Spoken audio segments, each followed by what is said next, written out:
हरि ओम। ओम सर्वमंगलमांगल्ये शिवे सर्वार्थसाधिके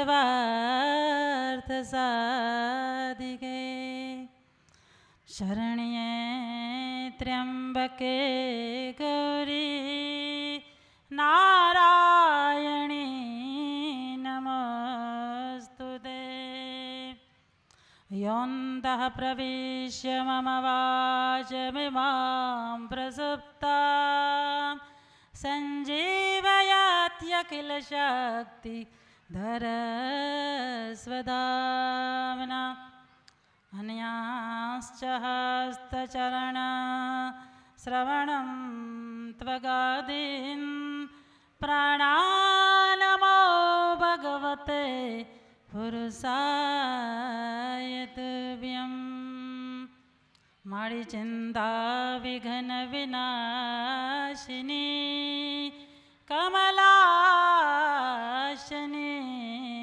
जगत मारी विसहति हंसवाहिनी माता देव सुमत मारी सोनल देव सुमत। जय सोनल माँ।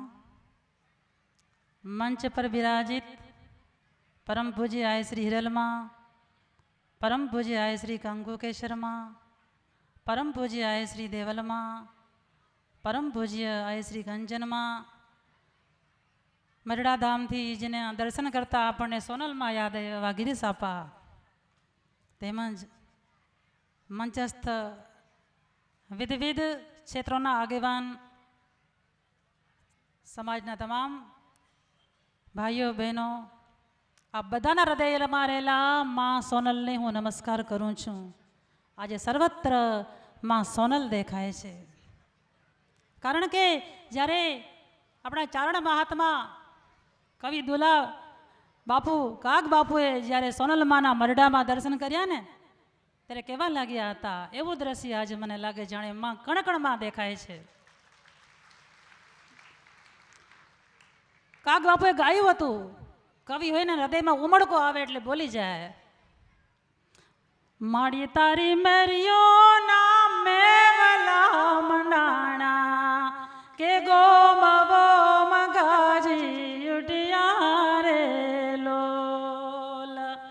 माड़ी तारी मेरियो नाम में वाला मंडाना के गोमव्यो मंगाजी उठिया रे लोल।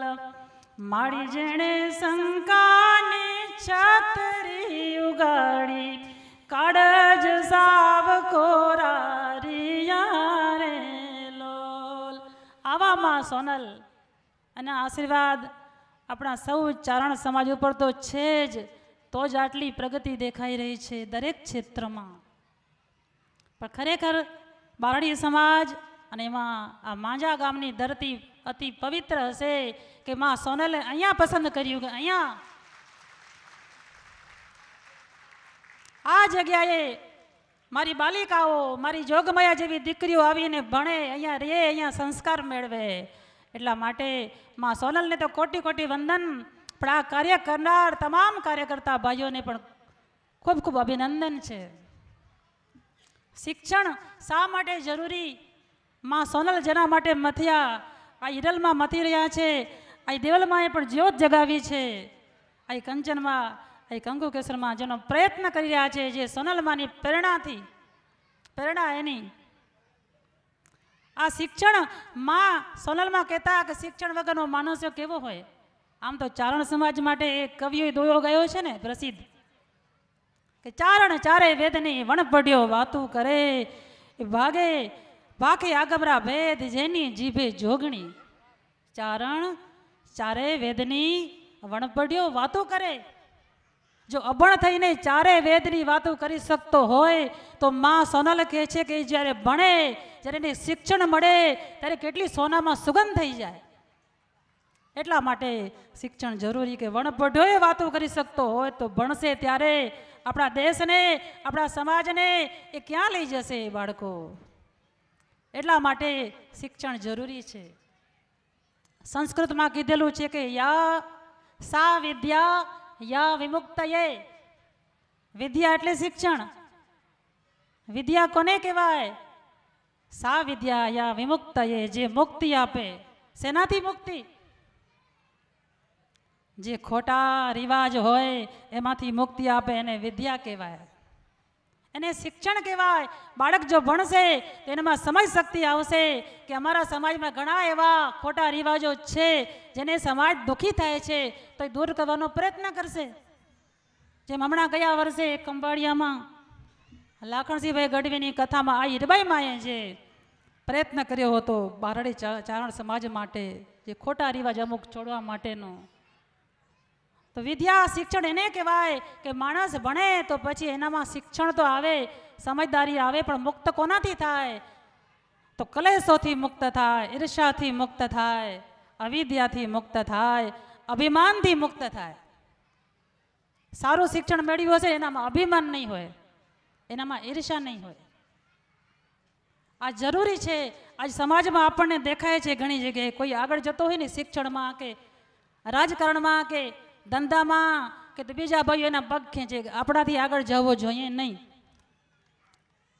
આ બહુ મુશ્કેલ છે, એટલે એમાંથી આપણે મુક્ત થવાની જરૂર છે. એક આપણે પ્રાર્થના કરીએ રોજ, વૈદિક પ્રાર્થના છે ને કે સહનૌ ભુનક્તુ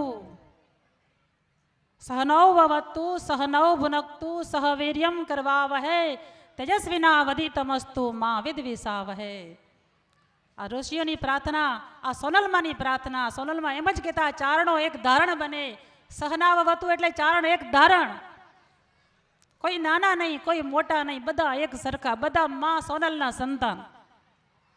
સહનાવવતુ સહનૌ ભુનક્તુ, સાથે રહી અને અમે સહકાર્યમ વીરવા સહવીર્યમ કરવા વહે, અમે સાથે રહી પરાક્રમ કરીએ, સાથે રહી ભણીએ, સાથે એકતાથી સમાજને આગળ લઈ જઈએ. મા વિદ્વિષા વહે, અમે કોઈની ઈર્ષા ન કરીએ.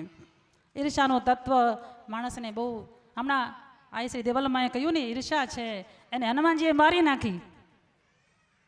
ઈર્ષા નામની રાક્ષસી આવીને એને મારી નાખી.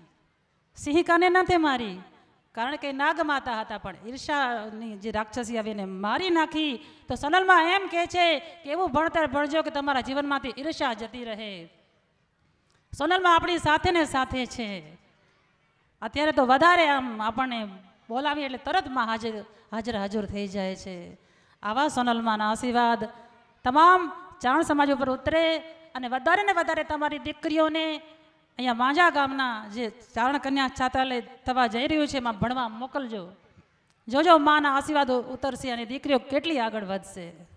એટલા માટે ખાસ પ્રાર્થના કે આપ આપની દીકરીઓને જરૂર અહીંયા ભણવા માટે છાત્રાલયમાં મૂકજો. વિશેષ સમય મારે નથી લેવો, હજી આપણા ધુરંધર વક્તાઓ છે એને પણ આપણે સાંભળવાના છે. તો આટલું કહીને વિરમું છું. બોલીએ સોનલ માત કી.